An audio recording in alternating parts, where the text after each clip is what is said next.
कछु खा लिए से बाहर इस समय? मैया क्या होगा? मैया देखो ना, पीठ पे कछु हो रहा है। मेरा हाथ ना पहुंच रहा, आप करो ना।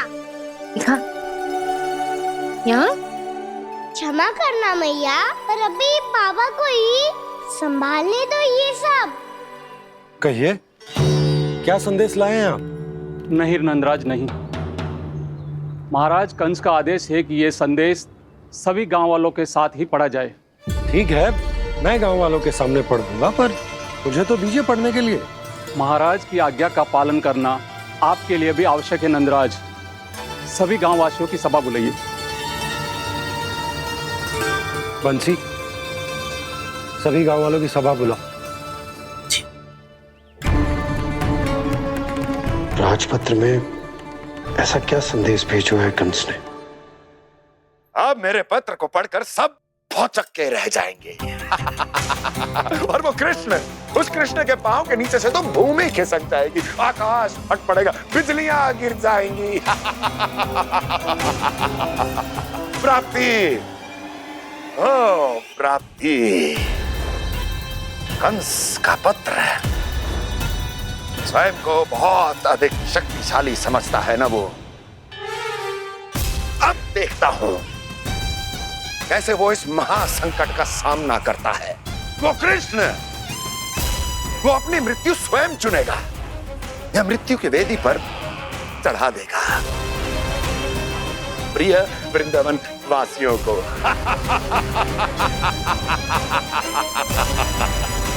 अब आएगा आनंद प्राप्ति, अब आएगा आनंद। सबको इकट्ठा करवा के ही पढ़वाएगो। अवश्य ही कोई विशेष संदेश दिया होगा कंस ने। मैं भी यही सोच रही हूँ सुलक्षणा जी, कछु ना कछु तो विशेष है, पर जे हो क्या सकता है?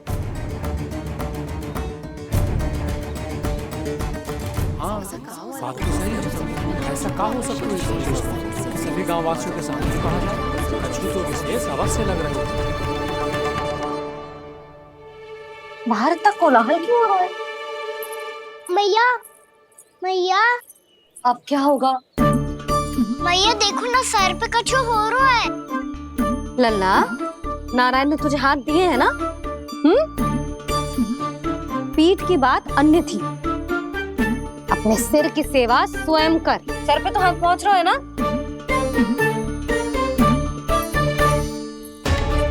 मैया सुनो ना, मैया देखो ना, तीव्र कर कछु हो रहा है। मैया देखो ना, तीव्र कछु हो रहा है।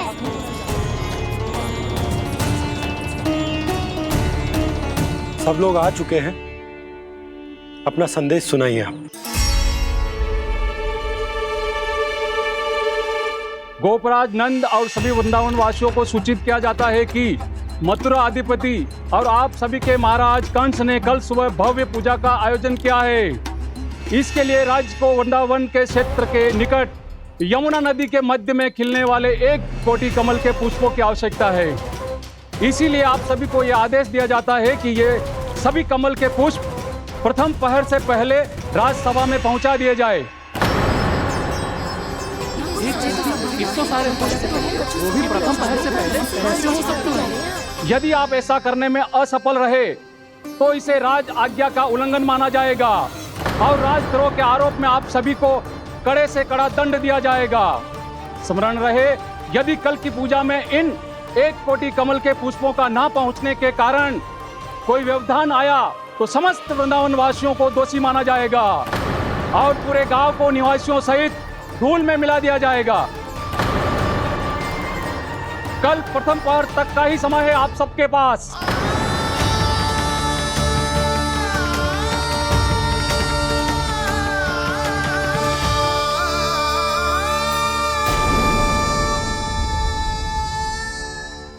एक कोटि कमल पुष्प, वो भी कल प्रथम प्रहर में?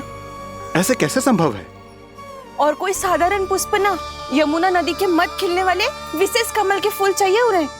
लेकिन यमुना नदी में तो कालिया नाग ने विष घोल के रखा है, तो फिर कैसे हो पाएगा?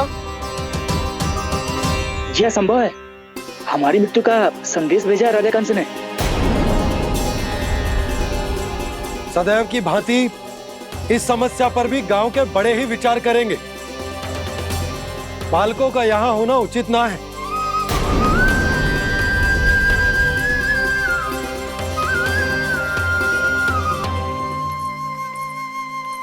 लल्ला ले जे गेंद ले, जा अपने सखाओं के साथ खेल।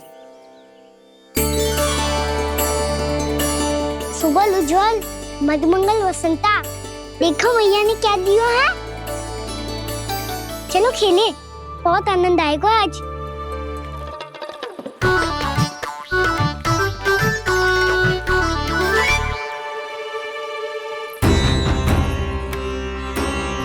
भानु, बंसी, जाओ और शीघ्र ही वो घेरे का कार्य समाप्त करो।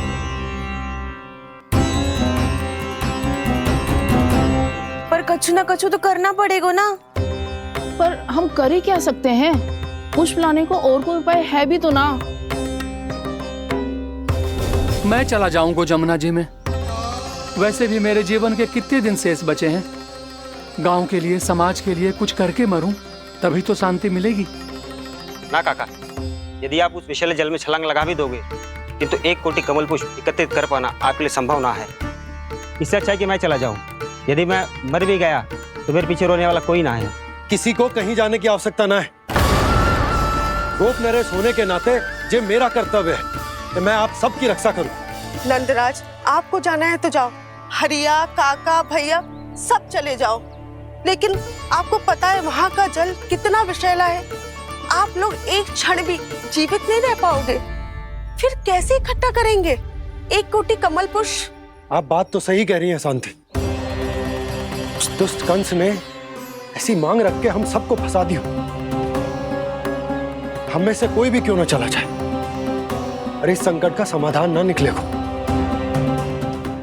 कान्हा, बताना कौन सा खेल खेलें? गेंद पकड़ खेलते हैं। पर एक बात सुन लो सब, कोई भी तीव्र गति से ना फेंकेगा गेंद को। भैया ने फ्रेम बनाई है मेरे लिए। सब तैयार हो?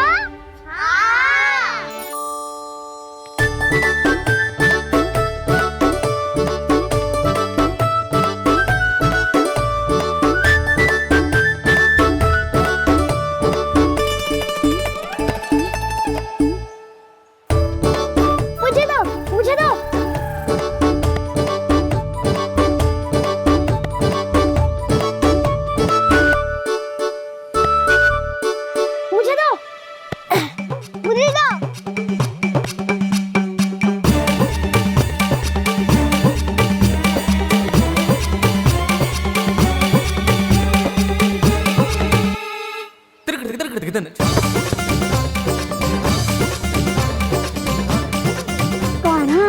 इतनी धीरे से फेंकेगो तो कैसे आनंद आएगो?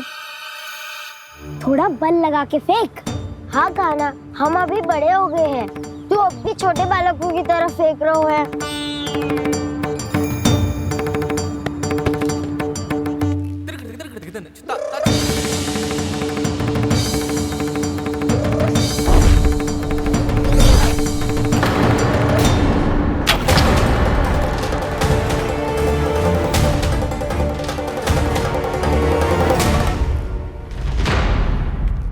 दीदी जी क्या करो कान्हा? गेंद तो डूब गई।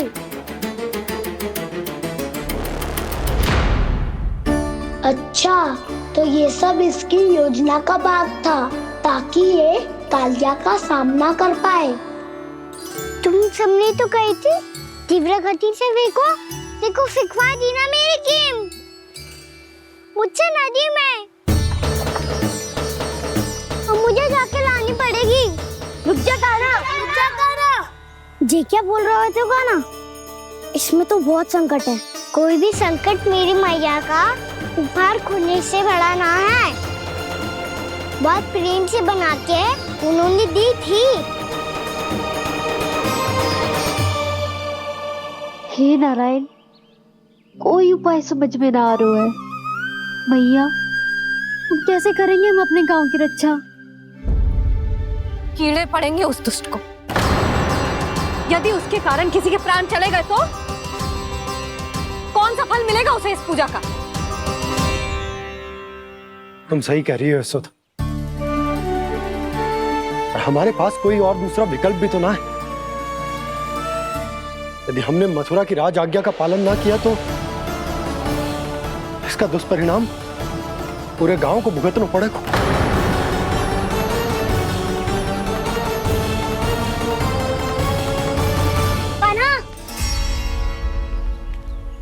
तुम्हें पता है कि तू भगवान है, दिव्य है, बहुत शक्ति है तुझमें, पर फिर भी हम तुझे विषैले जल में ना जाने दे सकते। कुछ होगा तो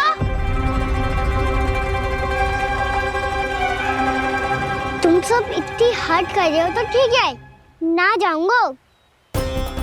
गेट कहाँ गिरी है, कितनी दूर गई है, ये तो देख लूं, ताकि उसे बाहर निकालने का कोई उपाय ढूंढ पाऊं।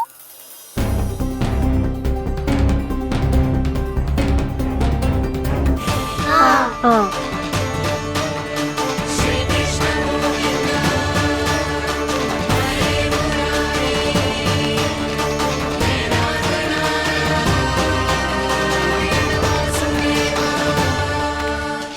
कान्हा की ये लीला तो समझ ही नहीं आ रही। पहले इसने देवश्री नारद को मथुरा जाकर कंस को भड़काने के लिए कहा, फिर स्वयं ही दुखी भी हो गया कि अब इसका रहस्य सबके सामने खुल जाएगा। और अभी स्वयं ही तो इसने कहा था कि गेट बहुत महत्वपूर्ण है, फिर स्वयं ही उसे नदी के विषैले जल में फेंक दिया।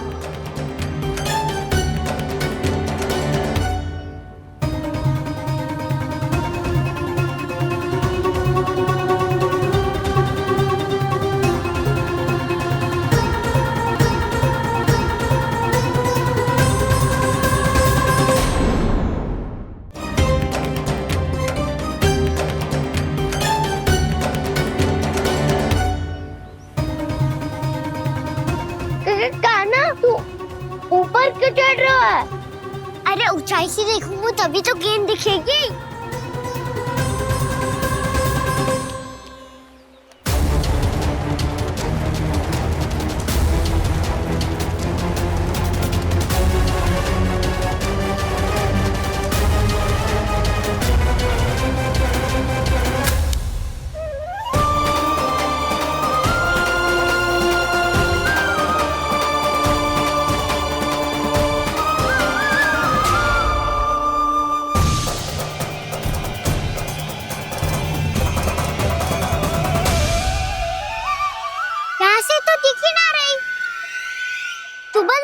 से फेंकी थी ना? ना वहां से फेंकी थी। कहाँ से? देखा ना वहां से। समझ ना आ रहा, ठीक ठीक बताना कहाँ से फेंकी थी?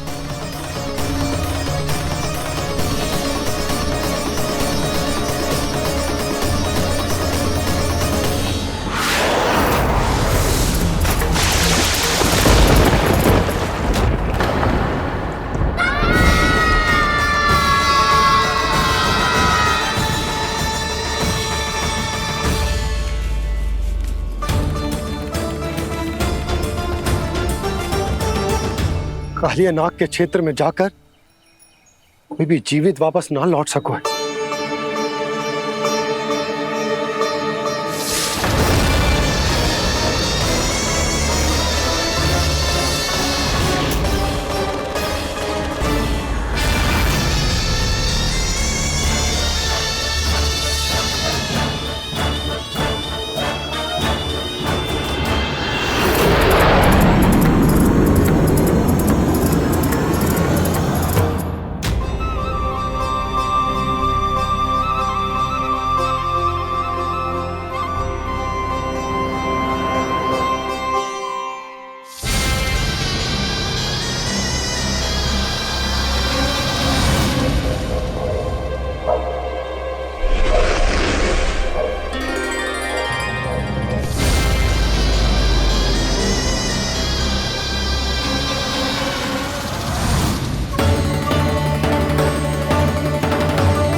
कालिया नाग तो उसे देखते ही निकल जाएगा।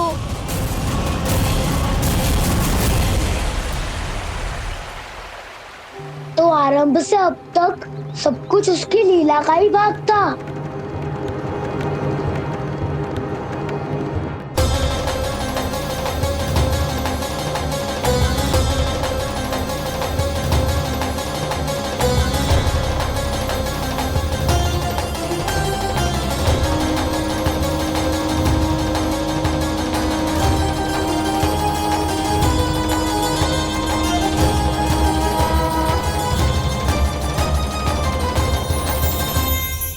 इतना सुंदर रूप, मन मोहने वाली मुस्कान, अद्भुत तेज और भगवान जैसी दिव्यता। कौन हो तुम? हाँ, तुम्हें देखकर तो हम सब सम्मोहित ही हो गए।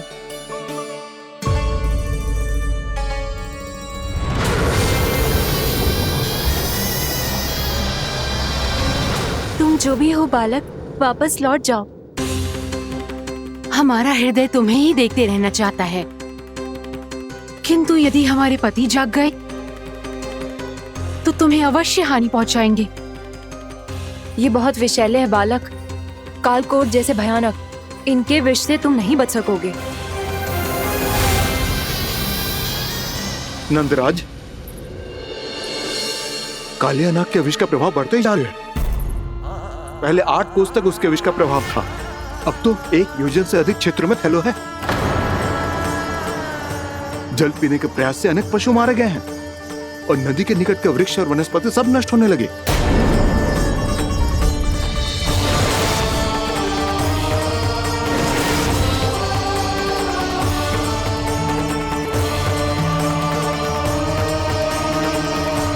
इनके विष की तीव्रता इतनी अधिक है बालक कि इनके संपर्क में आने वाले को तड़पने का भी अवसर नहीं मिलता। इनके विष की अग्नि क्षण भर से भी कम समय में प्राणवायु को जलाकर राख कर देती है।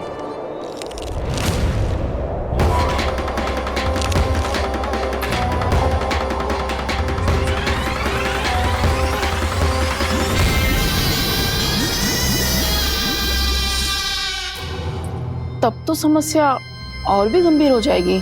मैंने तो सुनो है कि कालिया नाग कम से कम 2 योजन लंबा है, सैकड़ों फन है उसके।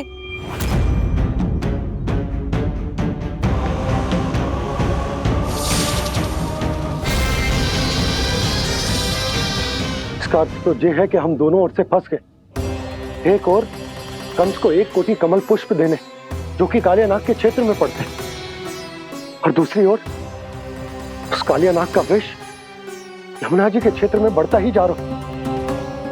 इसके कारण हम ही नहीं, निर्दोष पशु पक्षी भी संकट में। इन दोनों समस्याओं का एक ही समाधान है, उस कालिया नाग का सामना करना। और ये ना समझ आ रहा कि हम ये करेंगे कैसे, क्योंकि ये बात साधारण मनुष्य के बस की ना है। हमारे लिए ये असंभव है।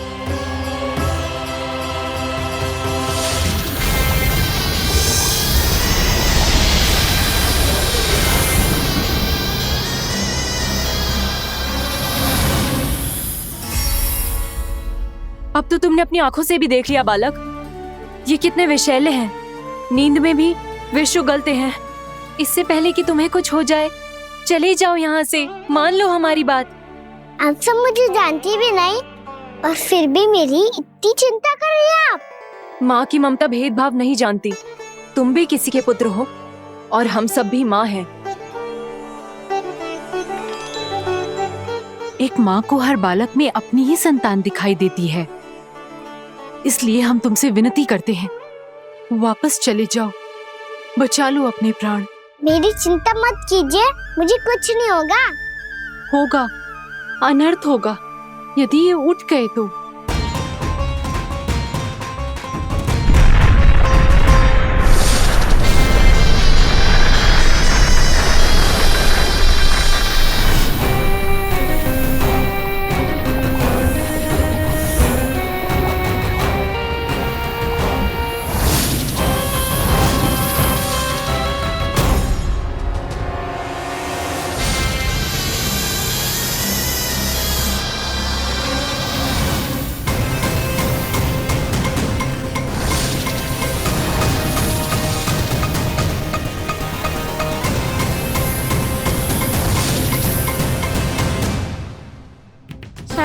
होते हुए भी अपने इश्क को केवल वही देख सकता है जो अपना अभिमान त्याग चुका हो।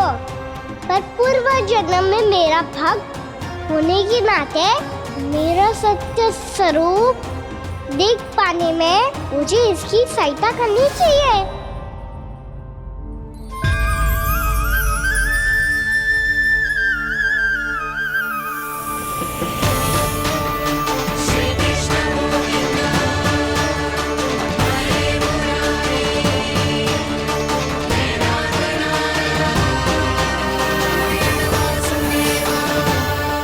देखो हमारा छोटा सा कान्हा कैसे डट के खड़ा हुआ है, इतने विशालकाय, इतने महाभयंकर सबके सामने।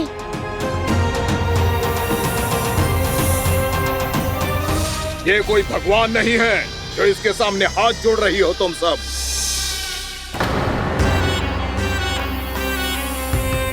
एक सामान्य साधारण बालक है ये, जो ये तक नहीं जानता कि इसके सामने है इसका काल, कालिया।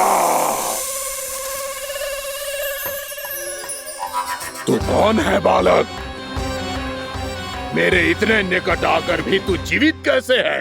मेरी नहीं, अपनी चिंता करो कालिया। बहुत मनमानी कर ली तुमने।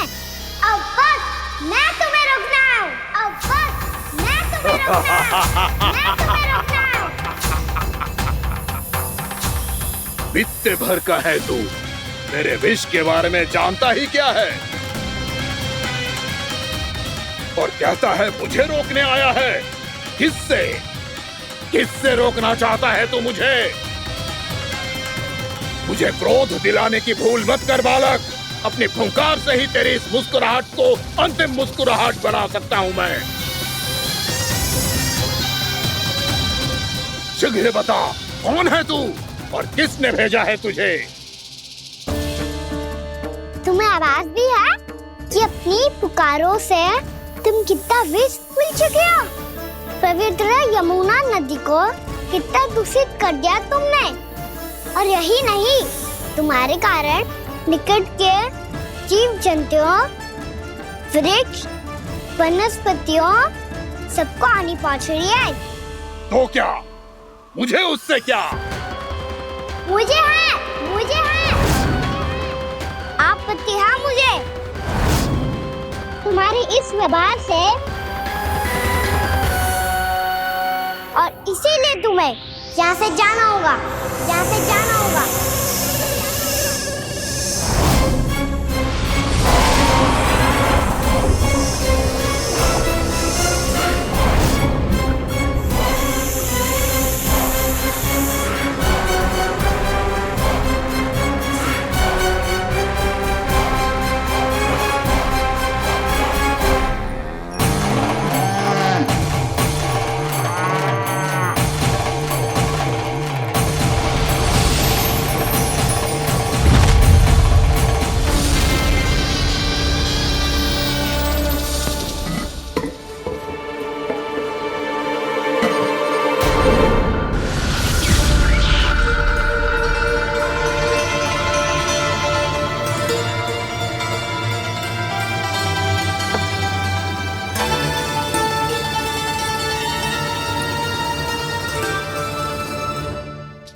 मुझे आदेश देने का साहस भी कैसे किया तूने?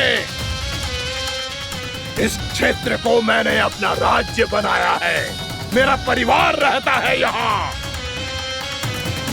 और तू मुझे यहाँ से जाने के लिए कह रहा है? हाँ, क्योंकि तुम्हारे यहाँ रहने के कारण अन्य जीवों को हानि हो रही है, और मैं ऐसा नहीं होने दे सकता।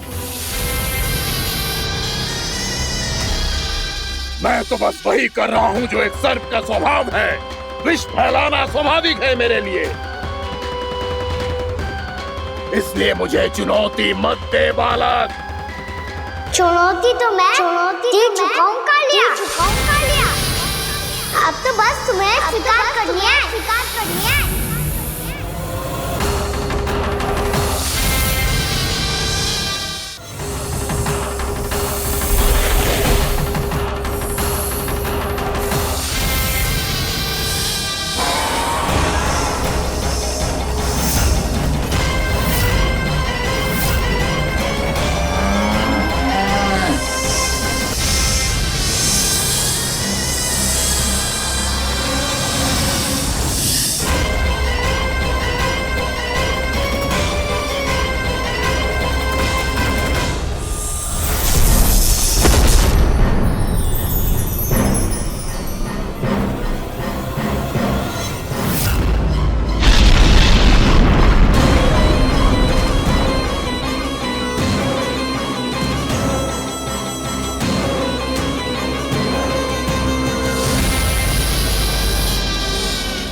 चेतावनी दे रहा हूँ, यहाँ से चले जाओ, यहाँ से चले जाओ।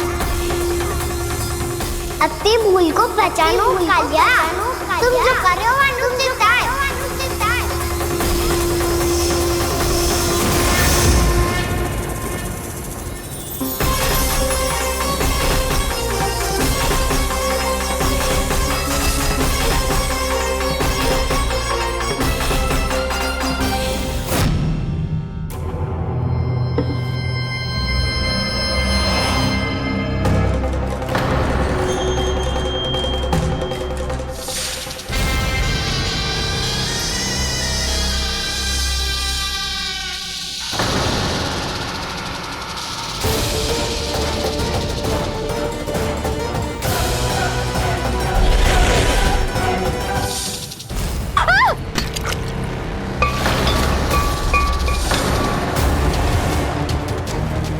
अब मैं आता हूँ।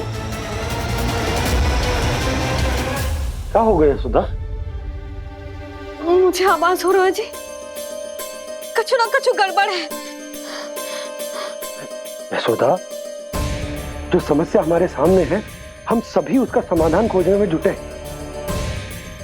तो तुम विश्वास करो, मैं कोई ना कोई समाधान अवश्य ढूंढ लूंगा। हम कैसे भी करके वो कमल के पुष्प उस कंस तक पहुंचा देंगे। नाना, समस्या उससे कहीं अधिक है, उससे कहीं अधिक बड़ी, उससे कहीं अधिक भयानक है।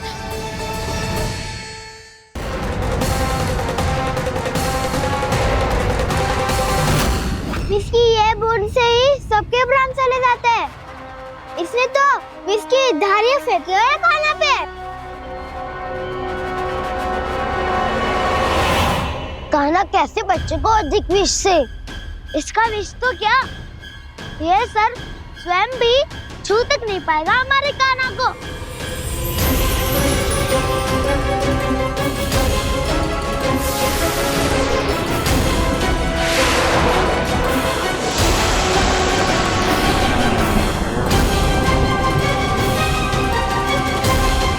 तुम्हारे सखा को, मेरे भाई को कोई हानि नहीं पहुंचा पाएगा। ये कान्हा का सत्य चाहे जो हो बलराम, पर अभी तो जो एक बालक ही है ना। देखो कैसे विष के कारण स्थिर हो गया है।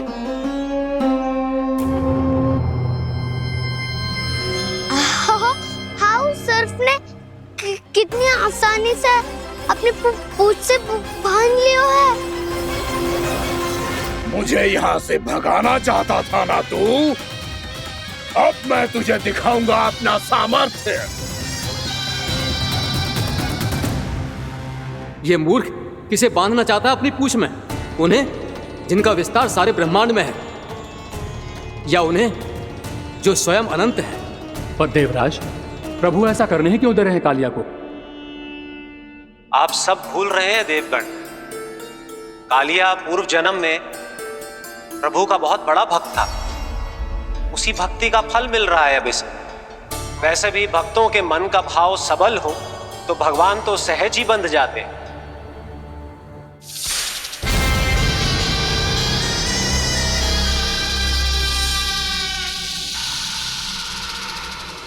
बलराम, तुमने ही तो कही थी कान्हा को कछु ना होगो। देखो उस दुष्ट ने चारों ओर से जकड़ लियो है।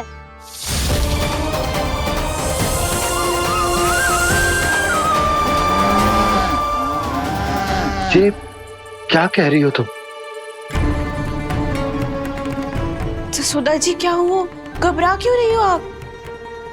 सुलक्षणा, मुझे आभास हो रहा है कुछ बहुत बड़ी अनहोनी हो गई है। नंदराज, नंदराज, नंदराज!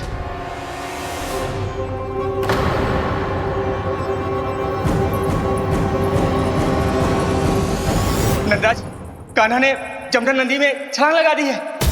कान्हा ने जमना नदी में छलांग लगा दी है। कान्हा ने जमना नदी में छलांग लगा दी है। कान्हा जमना में कूद गया है। मुझे लगा था आज कछु गड़बड़ होने वाली है। मुझे आज कान्हा को ना जाने देना चाहिए था।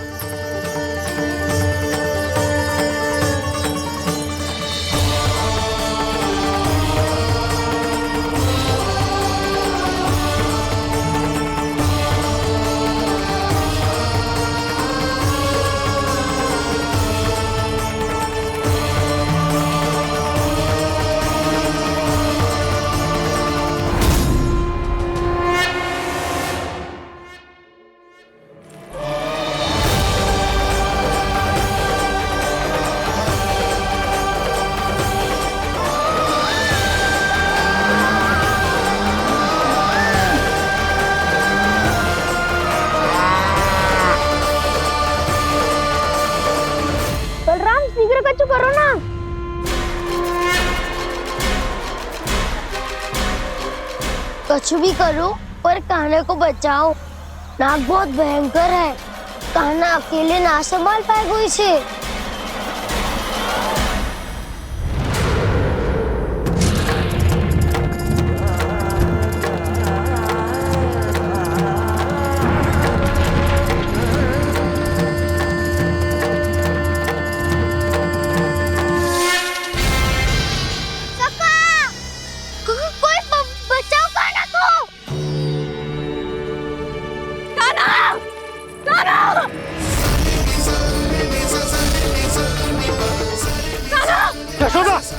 यशोदा रुको। छोड़ दो मुझे, प्लीज छोड़ दो मुझे। जीजी संभालो, बावली हो गई है। जीजी संभालो। कान्हा, कान्हा।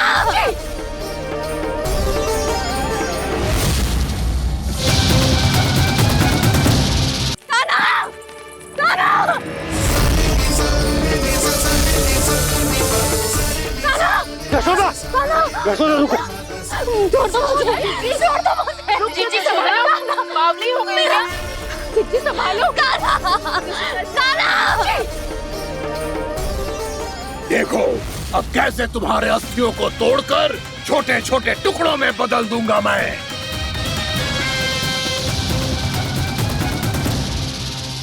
सुंदर जी, आप जाओगी तो आप भी फंस जाओगी।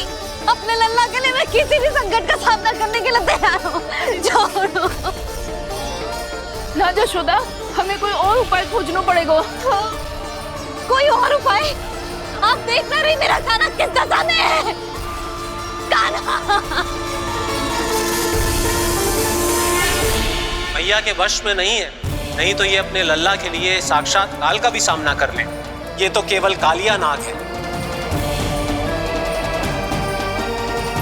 हे नागराज, आप मेरे प्राण ले लो पर कान्हा को छोड़ दो। ना नागराज, आप मेरे प्राण ले लो, मैं विरोध भी ना करूंगी। ना नागराज, आप मुझे मार दो पर मेरे कान्हा को छोड़ दो। ना ना ना ना नागराज, मेरे प्राण ले लो, हमारे कान्हा से क्या शत्रुता है आपकी? प्रभु के लिए जो प्रेम यशोदा मैया के हृदय में है, वही इन सभी गोपियों के हृदय में भी है।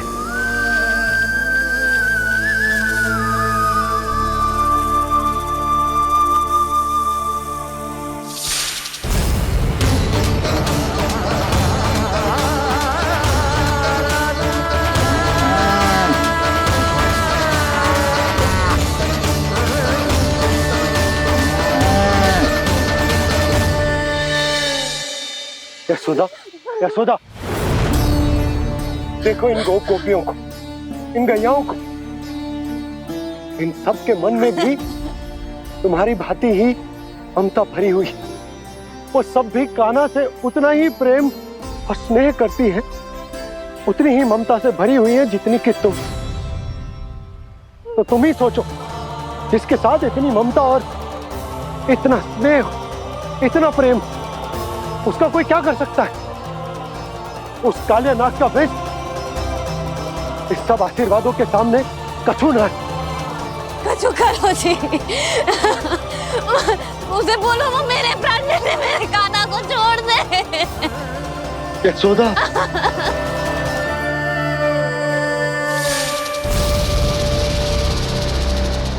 केवल इन्हीं में नहीं देवराज, नाग पत्नियों के हृदय में भी ममता का वही प्रेम उमड़ रहा है। देखिए। मैं आपके हाथ जोड़ती हूँ स्वामी, इस बालक को छोड़ दीजिए। ये अवश्य ही कोई दिव्य आत्मा है स्वामी। हम आपसे विनती करते हैं स्वामी, इस नन्हे बालक को हानि मत पहुंचाइए स्वामी। मेरी पत्नियां मेरे ही शत्रु के लिए विनती कर रही हैं। अब यदि इसके पक्ष में एक शब्द भी कहा तुम सबने, तो मैं इस बालक से पहले तुम सबके प्राण ले लूंगा। हो रहा प्रसन्न नाग कालिया, विजय को निश्चित जान। रोते बिलखते व्याकुल सब संकट में देख कान्हा के प्राण।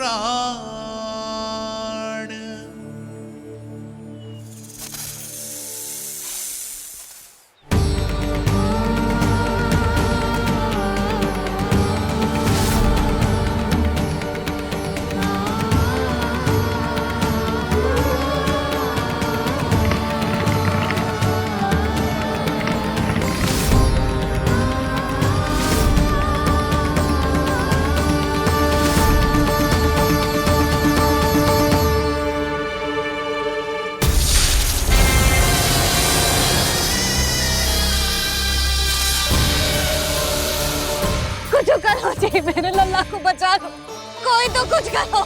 जीजी संभालो जीजी ना। यशोदा, यशोदा तुम शांत हो जाओ, मैं कान्हा को वापस लेकर आऊंगा,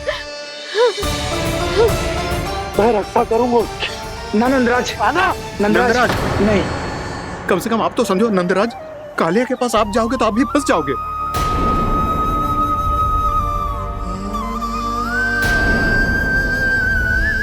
बलराम, तेरा भाई इतनी भीषण संकट में है और तुझे जरा भी दुख ना हो रहा? क्या आप सब अब तक नहीं समझ पाए कि कान्हा सच में कौन है? छोटे बाबा, आप तो उसका सत्य जानते हैं ना?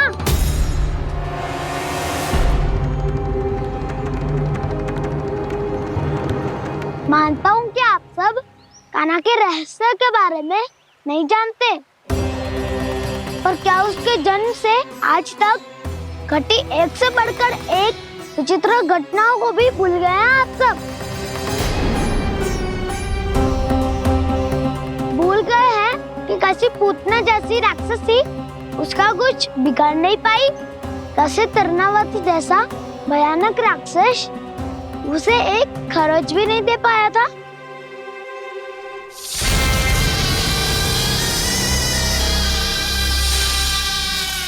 आप सबने अपनी आंखों से देखा था ना, बकासुर से कान्हा की रक्षा करने देवता स्वयं आए थे, पर सत्य तो ये है कि वह सभी देवता भी उस असुर के सामने असमर्थ हो गए थे।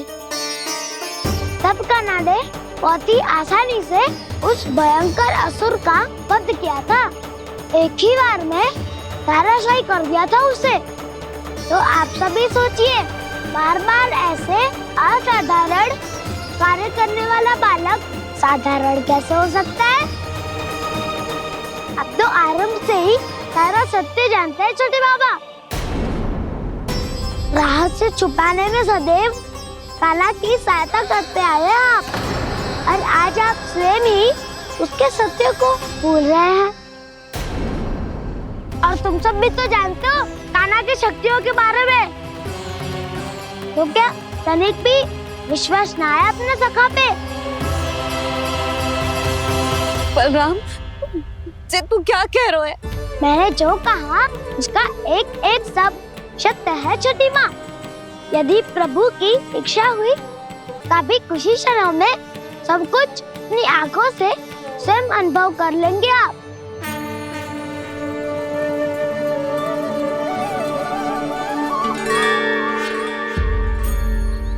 शांताकारं भुजगशयनं पद्मनाभं सुरेशं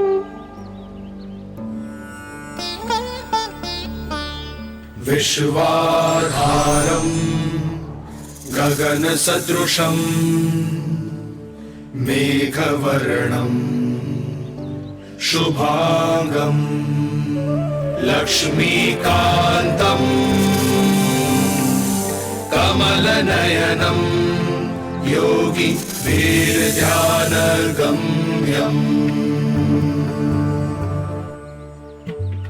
वन्दे विष्णुं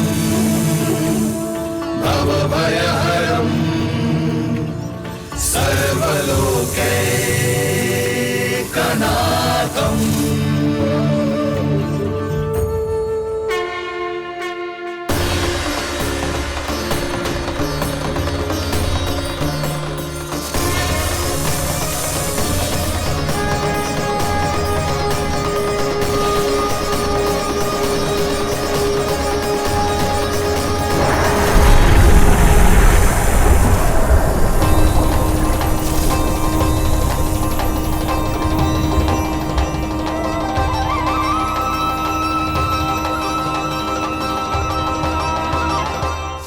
तुझे क्या लगता है बालक कि तू मेरी जगत से निकल गया तो अब बच जाएगा तू?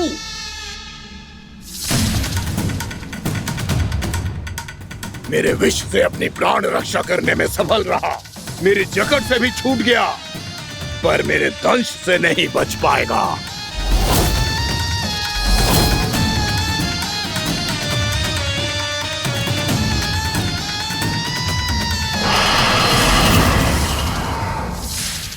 अब भय से भाग रहा है, पर मैं तुझे मृत्यु देकर रहूंगा।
मेरा नन्हा सा कान्हा कितनी देर भाग पाएगा?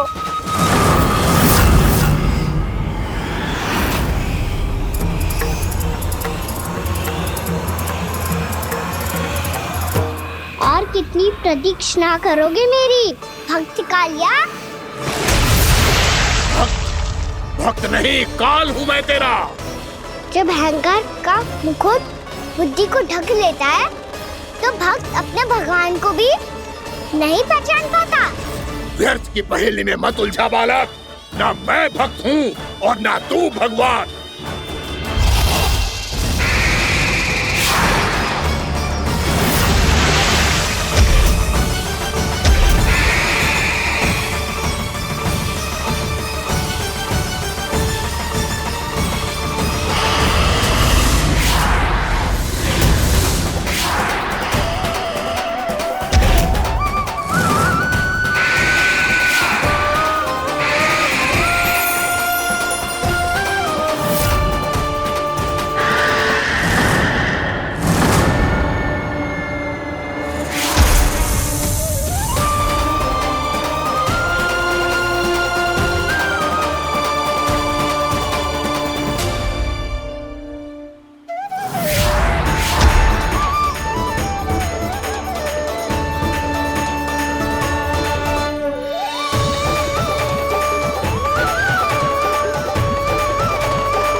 जिसके लिए इतने व्याकुल हो रहे थे, उसे छूकर कालिया नाग का हलाहल जैसा विष भी चरणामृत बन गया है और यमुना जी के जल में फैल चुके विष के प्रभाव को भी नष्ट कर रहा है।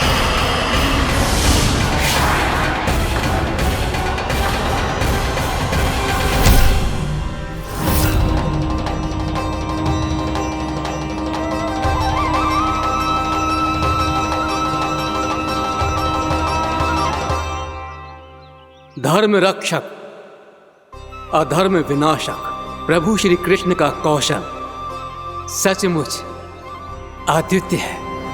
नारायण नारायण।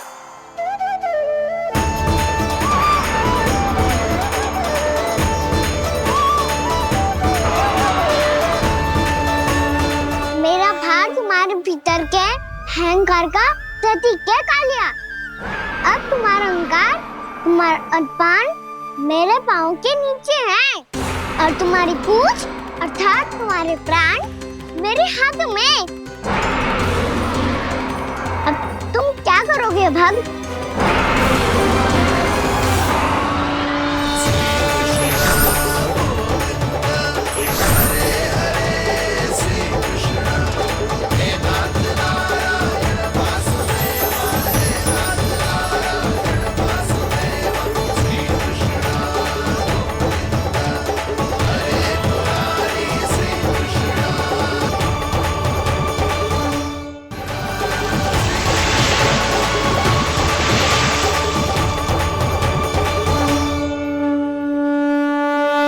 प्रभु, भले ये आपको पहचानने में असमर्थ हो, पर हम सब ने आपको पहचान लिया है। हाँ प्रभु, एक भक्त होने के नाते और एक अर्धांगिनी और माँ होने के नाते मैं आपसे इनके प्राणों की भिक्षा मांगती हूँ। अपनी कृपा दिखाइए और इन्हें क्षमा कर दीजिए। आपके लिए मित्र और शत्रु में कोई अंतर नहीं प्रभु। उसी तरह आपकी कृपा और दंड में भी कोई अंतर नहीं। दोनों दया ही तो है, अकारण ही किसी को प्राप्त नहीं होती।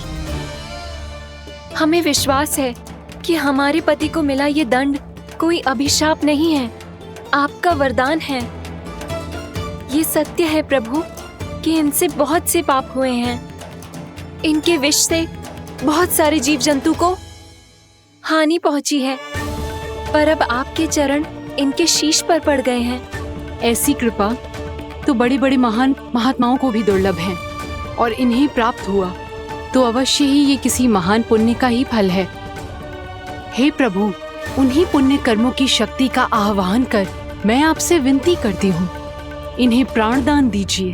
मैं अपने इस भक्त को क्षमा अवश्य करूंगा देवियों, यदि ये अपने अहंकार को त्याग कर मुझे पहचान ले तो।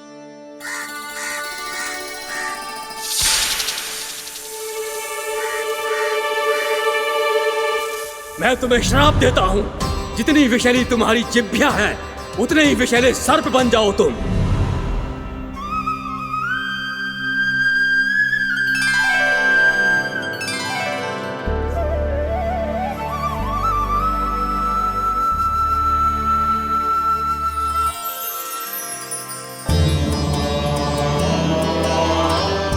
नारायण, मुझे क्षमा कीजिए नारायण।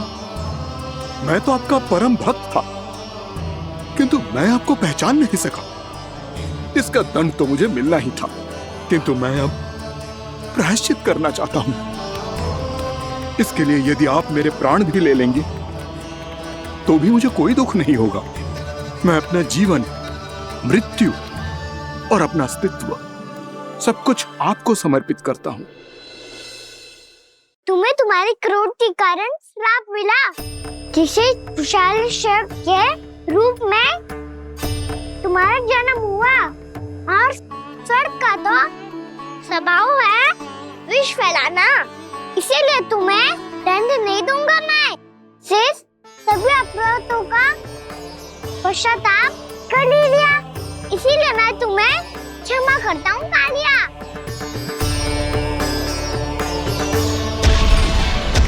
पर तुम्हें यहाँ से दूर समुद्र के बीच जाकर रहना होगा, जहाँ किसी निर्दोष का जीवन तुम्हारे विष से प्रभावित ना हो। मैं चाहकर भी आपकी इस आज्ञा का पालन नहीं कर सकता। मैं असमर्थ हूँ प्रभु, क्योंकि यदि मैं इस क्षेत्र को छोड़कर गया तो मेरी मृत्यु निश्चित है। आपसे क्या छुपा है प्रभु? आप तो जानते हैं कि सर्प जाति और आपके वाहन गरुड़ के बीच अनंत शत्रुता चल रही है, जिसका प्रारंभ नागों के द्वीप नागालय से हुआ था। उस द्वीप पर छोटे जीवों को निगल जाने के लिए सर्प थे, और गरुड़ को सर्पों का स्वाद बहुत प्रिय था, इसलिए वो बार बार नागद्वीप जाने लगा था। पर इस कारण पूरी सर्प जाति उससे आतंकित हो गई थी। इसलिए जब भी गरुड़ वहां पहुंचता तो सभी सर्प छिपने लगते। जब गरुड़ को इसका आभास हुआ तो उसे बड़ा क्रोध आया और वो उत्तेजना में भरकर सर्पों का शिकार करने लगा। भूख ना होने पर भी उन्हें मारने लगा। अब सर्पों के प्राण हरना उसके लिए खेल बन गया था। इस भीषण समस्या का समाधान ढूंढने के लिए पूरी सर्प जाति महान सर्प वासुकी के सामने इकट्ठी हुई। हे महान वासुकी, हमारी सहायता कीजिए। नागद्वीप पर गरुड़ ने आतंक मचा दिया है।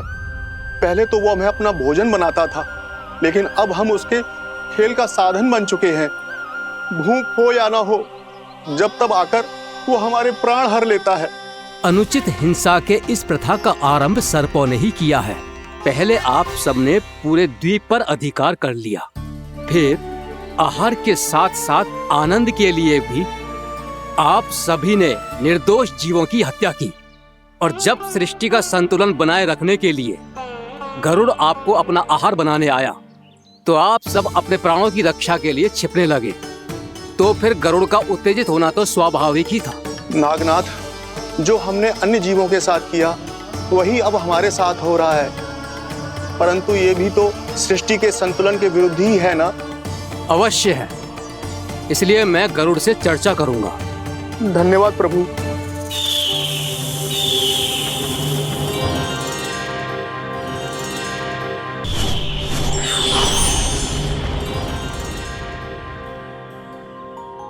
श्री नारायण के वाहन पक्षीराज गरुड़, मैं संपूर्ण सर्प जाति की ओर से आपसे एक निवेदन करने आया हूँ। कहिए, क्या कहना चाहते हैं आप? हे पक्षीराज, यदि आप हम पर ऐसे ही आक्रमण करते रहे तो शीघ्र ही हमारी प्रजाति समाप्त हो जाएगी। इसीलिए हमारी आपसे विनती है, यदि आप उचित समझें तो सर्पों के किसी एक घर से हम आपको एक सर्प प्रतिदिन अर्पित करेंगे। आप उसको आहार बनाइए और अन्य सर्पों को जीवित रहने का अधिकार दीजिए। मुझे स्वीकार है। तब से प्रतिदिन किसी एक घर से एक सर्प गरुड़ के भोजन के लिए भेजा जाने लगा। समय के साथ मेरे घर की भी बारी आई, परंतु मैंने एक बहुत बड़ी भूल कर दी। समय आ गया है स्वामी, आज गरुड़ के आहार के लिए इसे चुना गया है। कौन है यह गरुड़ और क्यों दूं मैं इसे कोई भेंट? स्वामी, सभी सर्प राज्यों और गरुड़ के बीच में यही समझौता हुआ है, हमें इसका सम्मान करना ही होगा। मैंने कोई समझौता नहीं किया, मैंने कोई वचन नहीं दिया और ना ही मैं किसी गरुड़ से भयभीत होता हूँ।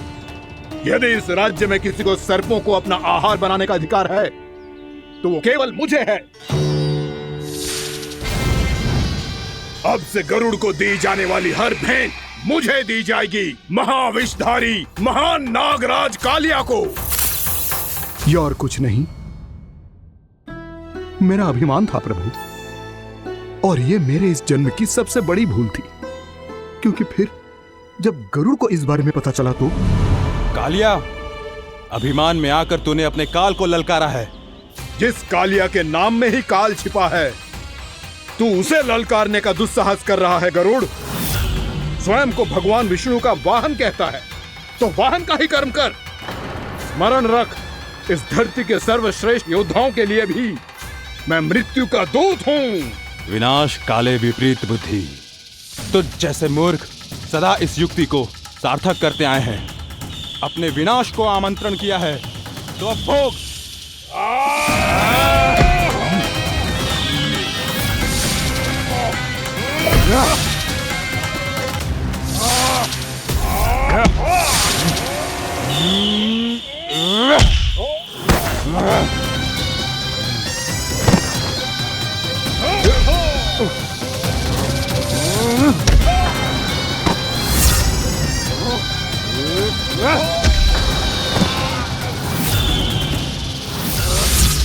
जिसने मेरा भोजन चुराने की धृष्टता की है वो इसी योग्य है।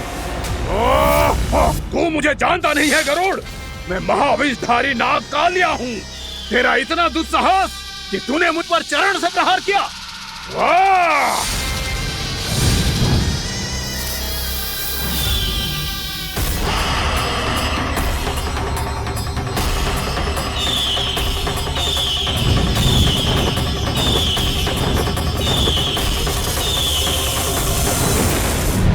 मैं अपने अभिमान में भूल गया था कि गरुड़ मुझसे कहीं अधिक शक्तिशाली है। इसलिए अपने प्राणों की रक्षा करने के लिए मैं एक स्थान से दूसरे स्थान भागने लगा।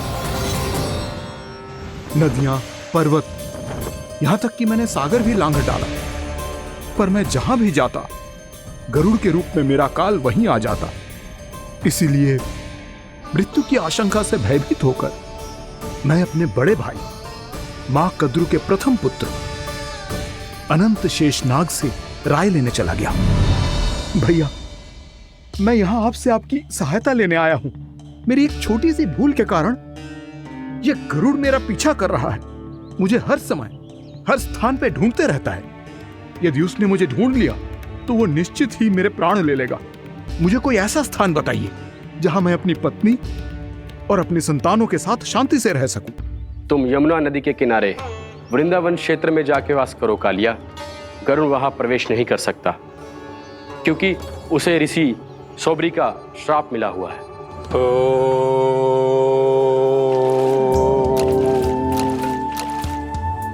ध्यान और तपस्या का नित्य कर्म करते हुए ऋषि के मन में मछलियों के प्रति प्रेम भाव इतना बढ़ गया कि वो भूल गए सभी जीव खाद्य श्रृंखला का भाग होते हैं और मछलियां भी इस नियम की अपवाद नहीं है।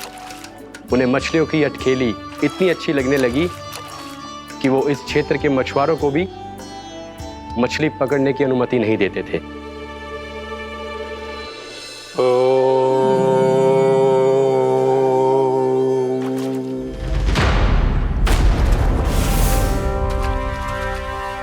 उस दिन वो उस पक्षी को नहीं रोक पाए, पर तब से सावधान रहने लगे। यहां तक कि अपने साधना से भी अधिक ध्यान वो पक्षियों पर केंद्रित करने लगे। ठहरो! इसी क्षण अपनी चोंच में पकड़ी इस मछली को छोड़ दो। तुम्हें इन मछलियों का आहार नहीं करना चाहिए पक्षीराज। ये तो खाद्य श्रृंखला का नियम है ऋषिवर। यदि मैं इनका आहार नहीं करूंगा तो कोई और पक्षी कर लेगा। मैं अपने आनंद या प्रतिशोध के लिए इनके प्राण नहीं ले रहा। ये तो बस मेरा भोजन है। पर यह मेरा तपस्या स्थल है। तुम यहाँ शिकार करके मेरी साधना में विघ्न नहीं डाल सकते पक्षीराज। यदि आपकी यही इच्छा है तो मैं आज के बाद यहाँ नहीं आऊंगा।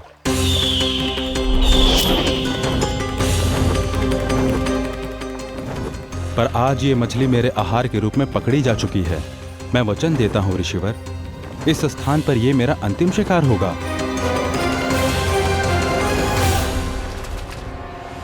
आज के बाद यदि तुमने वृंदावन की निकट उड़ान भी भरी तो तुम सैकड़ों टुकड़ों में फटकर मारे जाओगे पक्षीराज।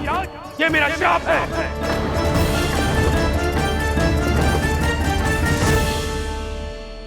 और इसीलिए भैया शेषनाग के सुझाव के अनुसार मैं यहां आ गया। पर अब यदि मैं कहीं और जाऊंगा तो मेरे प्राण नहीं बचेंगे प्रभु। निश्चिंत रहो कालिया, अब से गरुड़ तुम्हें कोई हानि नहीं पहुंचाएगा।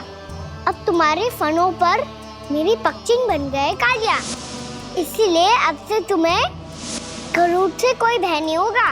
निश्चिंत होकर अपने परिवार के साथ गहरे समुद्र में चले जाओ और सुख से शांति से निवास करो। पर ध्यान रहे निर्दोष जीवों को हानि ना पहुंचे। आपने मुझे जीवन दान दे दिया प्रभु, इस उपकार से मैं कृतज्ञ हूं प्रभु। आदेश दीजिए, मैं आपकी सेवा कैसे करूं? तुम्हारे जल क्षेत्र से 1 कोटि कमल पुष्पों को लेने की अनुमति दे दो कालिया। यह मेरी सेवा होगी। प्रभु, ये तो मेरा सौभाग्य होगा।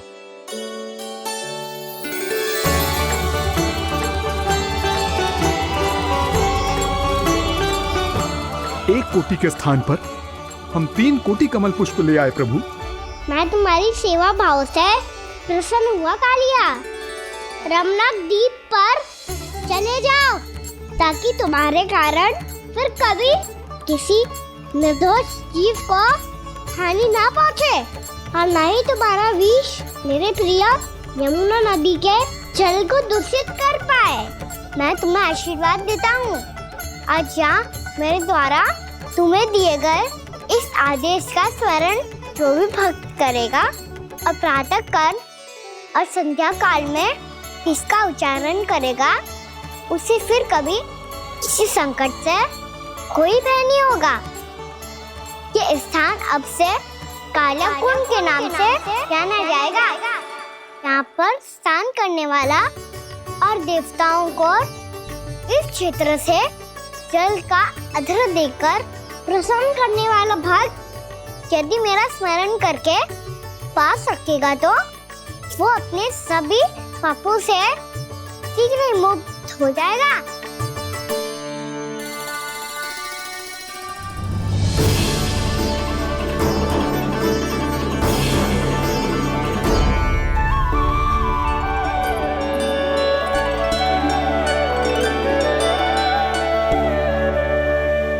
कौन है जी भगवान जिसने अभी अभी कालिया जैसे विशाल विस्तर का सामना किया?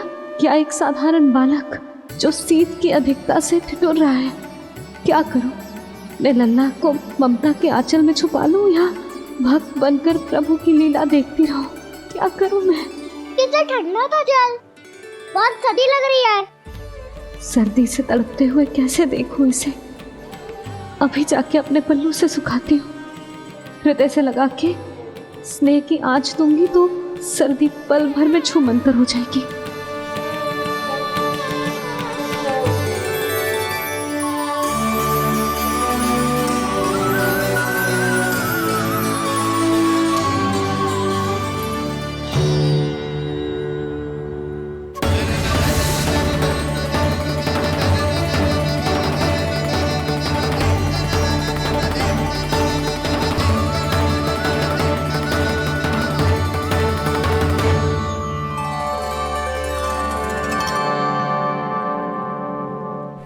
मेरी आवश्यकता ना है इसे।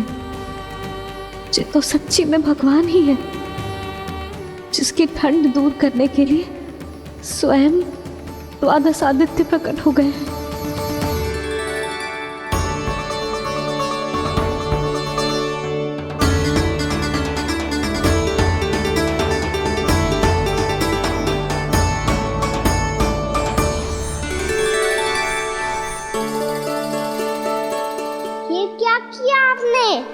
मैया मुझे अपने हृदय से लगाने वाली थी कि आप सब प्रकट हो गए। क्षमा कीजिए प्रभु, पर आपको भीगा हुआ देखकर, ठंड से ठिठुरता हुआ देखकर हमसे रहा नहीं गया। हम अपने वश में नहीं थे प्रभु। भक्ति से भावुक होकर हम प्रकट होने पर विवश हो गए थे। हमारी किरणें जैसे स्वयं ही फूट पड़ी और दौड़ पड़ी आपको सुखाने के लिए।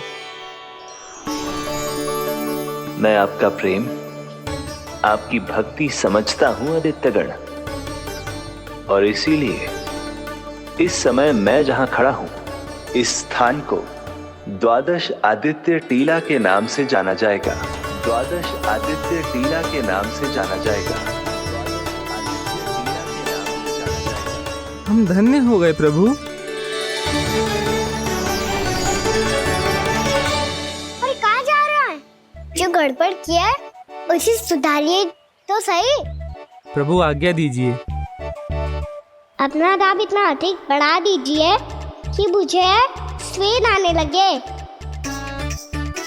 ताकि मैया मुझे स्वेद में लीला देख के और भूल जाए कि मैं ही भगवान हूँ, और मैया मुझे अपनी गोद में उठा के ले जाए।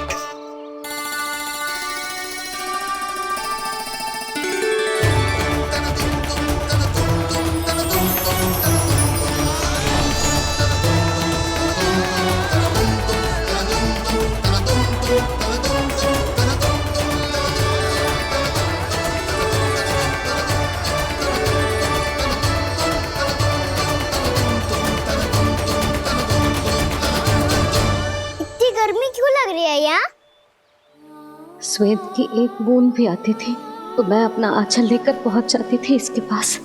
जानती ही नहीं थी कि ये तो स्वयं वायुदेव को आदेश दे सकते हैं कि वो बहने लगे और उसका सारा स्वेद सुखा दे। वायुदेव की आवश्यकता नहीं है मैया, मुझे आप ही चाहिए लगता है जिस बात का भय था वही सत्य होने लगी है। भैया मेरे भगवान रूप को भूल नहीं पाएगी और अब मेरे लिए उनके सत्य छुपा कर रख पाना कठिन हो जाएगा।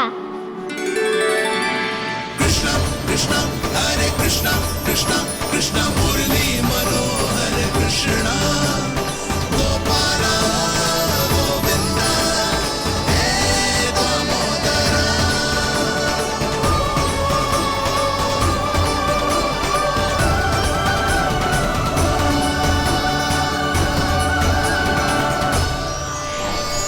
प्रभु, आपके श्वेत से बने इस प्रसंगदान सरोवर का प्रणाम स्वीकार कीजिए।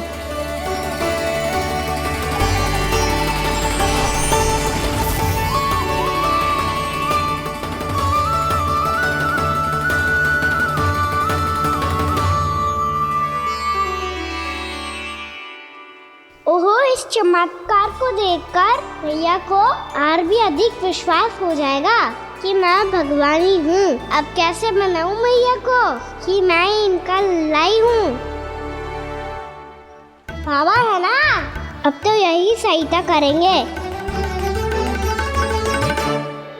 श्री कृष्णा गोविंदा हरे हरे श्री कृष्णा गोविंदा हरे हरे श्री कृष्णा हरे मुरारी श्री कृष्णा श्री कृष्णा श्री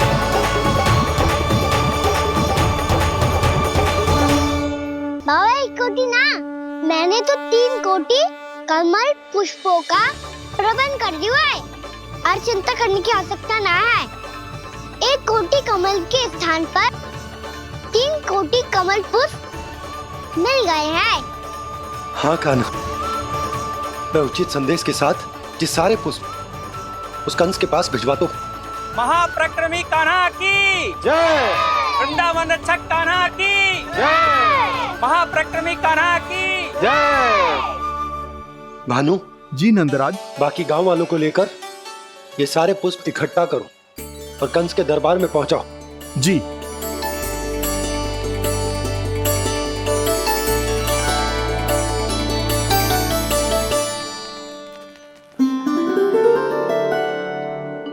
मैया, कौन हो तुम? मुझे पता था मैया, जब आपको सत्य पता चलेगा तो आप मुझे मैया की तरह स्नेह ना कर पाओगी, इसलिए आज तक सत्य छुपाता आया हूँ ताकि आपकी ममता, आपका प्रेम अनुभव करने का अवसर मिलता है मुझे। और फिर आज को बताया था ना, जो रहस्य तुमने बरसों तक छिपाया था उसका भेद खुलने में तुम्हारा ही योगदान है। मुझे कालिया के शीश पर अपने पद चिन्ह रखकर उसे मुक्त कराना था दाऊ, वचन दिया था मैंने उसे।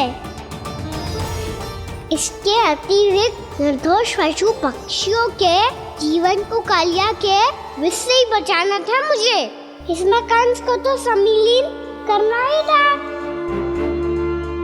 ताकि जब मैं कालिया का सामना कर रहा हूँ तो वो किसी और असुर को समस्या बनाकर वृंदावन ना भेज दे। पर इस सबसे बड़ा एक कारण और था दाऊ, मैं चाहता था कि मैया को सत्य पता चल जाए। पर क्यों कहा ना? क्योंकि मुझे लगने लगा था कि मैया से ये रहस्य छुपाकर इनके साथ धोखा कर रहा हूँ। अपराध बोध से दबा जा रहा था मैं।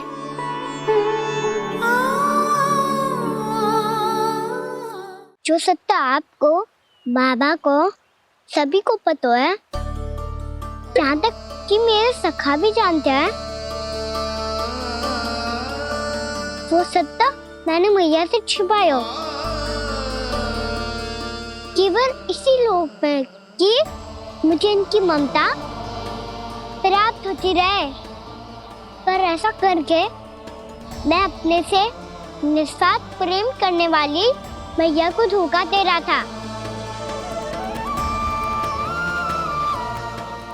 आप ही बताओ दाऊ, जो इस संसार में मुझसे सबसे अधिक भरोसा करता है, उसी के साथ छल कैसे कर सकता हूँ मैं?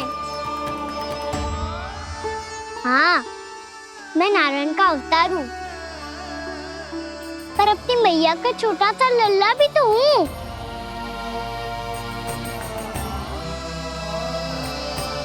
इसीलिए तो यमुना जी में छलांग लगाने का एक कारण इस गेंद को लेने जाना भी था। ने स्नेह से बनाई थी मैया ने गेंद, इसे अपने से दूर कैसे होने देता मैं? आपको आभास भी ना है मैया कि आप मेरे लिए कितने महत्वपूर्ण हो। ये सत्य है कि सभी देवता, प्रकृति, भक्त, ये सब है मेरा ध्यान रखने के लिए, मेरी सेवा करने के लिए। पर क्या इनमें से कोई भी मेरी मैया का स्थान ले सकता है? और आप भी तो यही चाहती थी कि मैं आपका लल्ला बन के आऊं, आज जैसे आपने मुझे अपनी गोद में लिटा रखा है,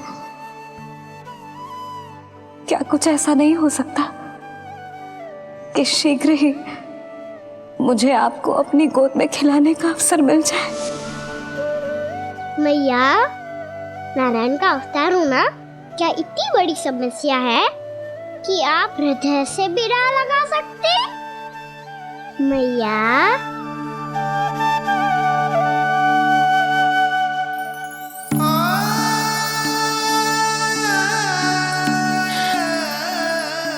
मेरा कान्हा, मेरा लल्ला।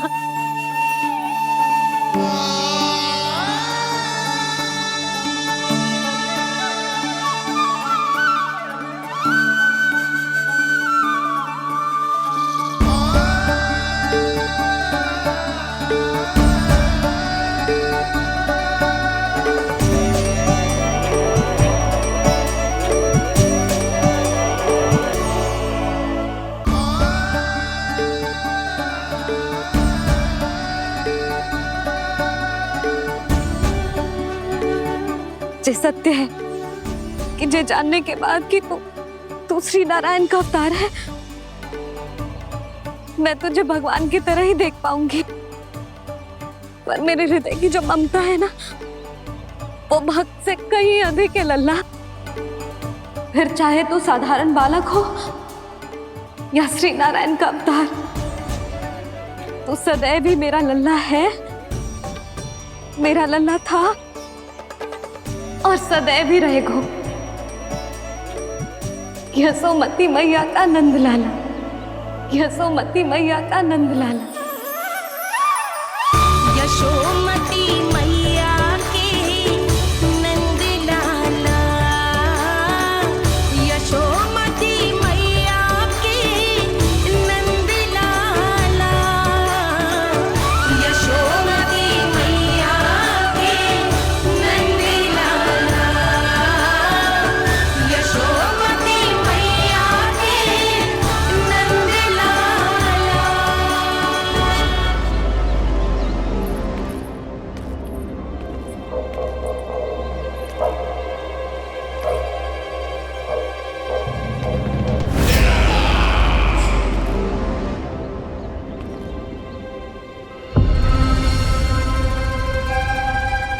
क्या है ये साला? वृंदावन से पत्र आया है महाराज। विनती की गई है कि इसे आपके सामने पढ़ा जाए। पढ़ो। शीघ्र करो। महाराज कंस, पूजा के लिए आपको 1 कोटि कमल पुष्पों की आवश्यकता थी। वृंदावन वासियों की ओर से मैं आपको 3 कोटि पुष्पों की भेंट भेज रहे हूँ। कृपया अतिरिक्त पुष्पों को अपनी गोप प्रजा की विनम्र श्रद्धांजलि समझकर स्वीकार करो महाराज। आपको ये जानकर प्रसन्नता होगी कि जैसे ही मेरा पुत्र कृष्ण कालिया नाग के सामने पहुंचो, वो महाभयंकर नाग भी आपके भय से कांप उठा और स्वयं ही ये सभी पुष्प हमारे द्वार पे पहुंचा गो। यदि आपको अब भी आवश्यकता हो तो और भी पुष्पों का प्रबंध किया जा सकता है। आपका विनीत गोपराज नंद। हमारा संघर्ष अभी समाप्त नहीं हुआ है विष्णु अवतार। यशोमती मैया का नंदलाला। पत्र में लिखा है महाराज, उसे इसी नाम से बुलाया जाना प्रिय है।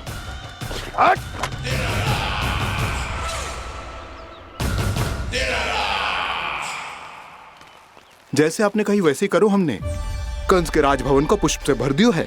मुझे तो ऐसा लग रही है इतने पुष्प देख के कंस को चक्कर आ जाएंगे। आपका पत्र पढ़ के उसे ये समझ में आगा होगा कि वृंदावन वासियों से उलझना ठीक ना है उसके लिए।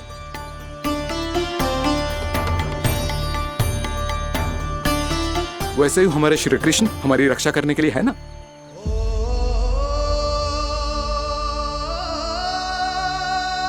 सूर्यास्त होने वाला है, हमें अब घर चलना चाहिए।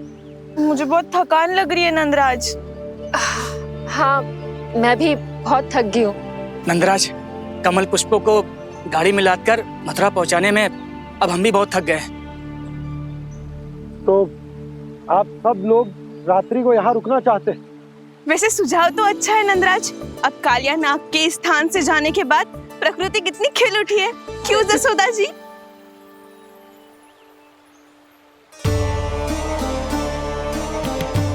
सब सामान्य है, ये जान के भी कि कान्हा भगवान नारायण का अवतार है, किसी को कोई अंतर ही ना पड़ रहा है। तो फिर मेरा मन क्यों अटको है अभी तक? क्यों बार बार मैं इस दुविधा में पड़ जाती हूँ कि कान्हा को एक भक्त के जैसे देखूं या मैया के जैसे? ऐसा इसीलिए है मैया क्योंकि ना तो आपकी भक्ति में कोई कमी है और ना ही ममता में। तो फिर ठीक है, आज हम यहीं रात बिताएंगे। सब लोग विश्राम करिए। जय हुन्नाबाद। रात वन में भयभीत क्यों हो रहे हो बसंता?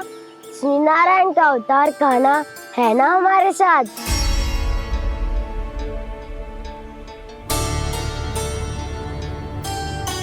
लगता है कोई मैया को भूलने ही नहीं देगा कि मैं नारायण का अवतार हूँ।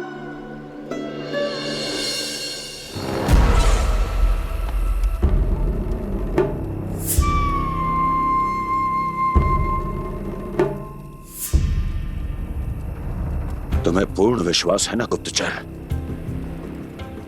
ये सब कुछ उसी बालक ने किया है। उसी ने कालिया को पराजित करके यहां से दूर भेज दिया है। मैंने अपनी आंखों से देखा है महाराज। और वृंदावन के सभी वासी इस समय वन में विश्राम कर रहे हैं, ये सूचना पक्की है। वो सब पूरी रात वन में ही बिताएंगे महाराज।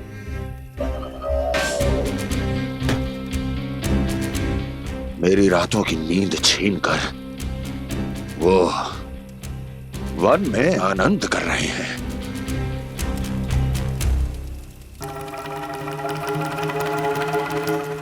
किंतु मैं उनके इसी आनंद को मृत्यु के करुण रूतन में बदल दूंगा। उनके चारों ओर प्रकाश होगा, सूर्य की चमक जैसा।